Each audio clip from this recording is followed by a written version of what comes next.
Okay, I'm going to be testing this thermometer that I received. It's an infrared thermometer. It doesn't have a brand name. It just says infrared thermometer against the thermometers that I already have. So this is the one that's been my standard go-to.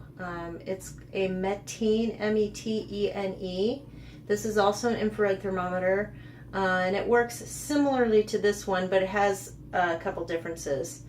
And then I also have this infrared thermometer, and this one is a Kids Med Thermofocus. And this one also works in the same way, but it has different features. They all have different features. I don't know why that is. And then I also have this Homedics one that's an ear thermometer, which hasn't actually been the best. And the only reason that I'm testing, it's also infrared, but it only goes in the ear. But the reason why I'm testing this one against this one is because this one also can be used in the ear. So I'm just kind of testing them head to head. Full disclosure, I did kind of run tests yesterday on these just to see. And in all the tests that I ran yesterday, these were all within a half a degree of one another. This one was kind of in the middle. This one was always maybe like 0.3 or 0.4 degrees lower. And this one kind of sometimes was lower and sometimes was higher. It's strange. But they were all pretty good. This one, it said I had a temperature of 100, and then it went down and it said I had a temperature of 96. So this little guy doesn't get used very much because it's just, I don't know why, he's just not very accurate. But I'm going to test all these in various ways so you can see how they work. This one I like because it's compact. This one, the one I had been using, it's a little more bulky, as you see. This one is very, very, very simple to operate. There's no learning curve on it at all. You touch the button for the head if you want to measure temperature at the head. And then if you want to do it in the ear, you pull off the cap and you press the ear button. It's very, very simple. So I'm going to first demonstrate the ear, and I'm going to do it head to head with this little guy, even though I know this is just not going to work very well. So what you do is press the button, it beeps and it's done. 90, can you see that? 98.7. And now this one, oops, I should probably let that go all the way. Okay, and this one is 97. So that's less of a difference than it was doing yesterday.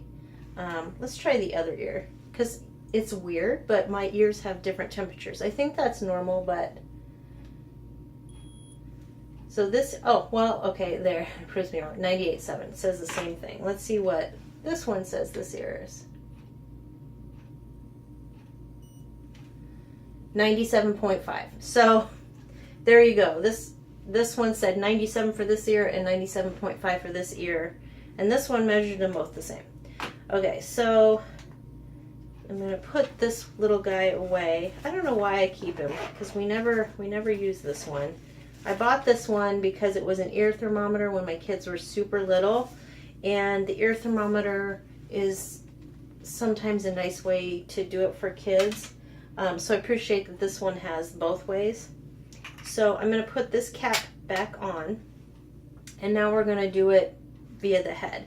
Now, the way you do this one is you actually have to touch it to your head. Like some others, like this one, you have to be away from your head, and then you have to line up dots. It's a little bit confusing, and it's hard to do on yourself when you have to do the dots. So you have to like look into a mirror to do it. So let's give this one a shot with the head. So this one says 98 degrees on my head. Okay, so let's do this one. Okay, same spot. Oh, sorry, I had it on the wrong setting. Okay, sorry about that. Okay, let's do this one on the same spot. 96.4. Now, actually, let's do, now this one, see now it's going against everything I tested because this was always lower and now this one is lower. Let's do it this way. I'm going to put it in different regions of the head because I'm wondering if the cool surface is affecting the temperature. So I'm going to put it in slightly different areas and see what happens there. So I'm going to do this one right here. I'm going to do this one right here. Okay, so this one said 98.2 and this one turned off in the meantime. Let me turn it back on. And this one was 96.8. So now I forgot what this one said again. Okay, so let's try it again. This one here, this one here. Okay, so this one says 96.9, this one says 97.1. So that's within just a few, 0.3 degrees of each other. So they're reading pretty much the same. This one is the one you have to line up. So I'm going to do this one, but I have to do it in the mirror because you have to line up the dots. 97.1. So this one agrees with this one. So they're never going to read exactly the same, but as you see, they're all within the same range. And so I think I'm going to take that to mean that you can pretty much rely on this one being accurate. This one, I appreciate this one because as you saw, I was having trouble like getting it to, you have to click this button to turn it on, then you have to change the setting every single time. This one, you don't. It's just kind of click and you got a temperature, 97.3. Ooh, I'm getting warmer. So, I think that's a good deal. All thermometers, and this one is no exception, work with batteries.